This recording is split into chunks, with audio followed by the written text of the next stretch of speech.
ఈ 5 సంవత్సరాల మా గౌరవ ముఖ్యమంత్రి గారు మా బ్రహ్మాండమైన టీం ఉంది, అంత ఎడ్యుకేటెడ్. మీ దగ్గర ఎట్లుంటారా భయ్ పరిస్థితి ఘోరంగా ఉండే. అరే టీఆర్ఎస్కి ఇట్లుంటుందా, క్యాబినెట్ ఇట్లుంటుందా అని. ఇలా బ్రహ్మాండం, అందరు ఎడ్యుకేటెడ్, అందరు చాలా బ్రహ్మాండంగా మాట్లాడతారు. మీ దాంట్లో ఎవరు ఉంటారా? ఇవన్నీ కూడా ఆలోచించాలా. ఎక్కువ మాట్లాడకరా కేటీఆర్. నీ బట్టలు ఇప్తా నేను డెఫినెట్గా, మీ బావగాని బట్టలు ఇప్తా. నీ బావమరుదులు ఏం చేసినా, ఎంతమందిని పైసలు ఇచ్చి ఏం చేసినా కూడా మాకు సొంత క్యాడర్ ఉంది, మాకు సొంత సత్తా ఉంది. ఇంటోడే. ఎందుకు చెప్తున్నా అంటే మీ మీటింగ్లు మాక్సిమం ఫెయిల్ అయితే అంటే మీరు పైసలు ఇస్తారు. పైసలు ఇచ్చిన వాళ్ళు ఏంది, నాకు ఎప్పుడు 5 అవుతుంది మీటింగ్ అయిపోతుంది పైసలు ఇస్తామని బండ్లనే కూర్చుంటారు. మాకు కాదు, మాకు సొంత క్యాడర్ ఉంది.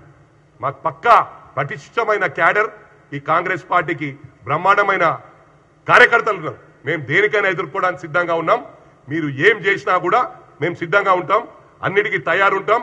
మా క్యాడర్ను కాపాడుకోవడానికి ఏ ఎక్స్టెంట్ కైనా వెళ్తామని చెప్పి ఈ సందర్భంగా తెలియజేస్తూ కేటీఆర్ కు, హరీష్ రావుకు మళ్ళీ హెచ్చరిస్తున్నా. మా తెరువొచ్చి మా గౌరవ ముఖ్యమంత్రికి ఇదే విధంగా నువ్వు కొనసాగితే మాత్రం నీ ఇద్దరి ఇళ్ల మీద దాడి చేస్తామని చెప్పి కూడా ఈ సందర్భంగా తెలియజేస్తాం.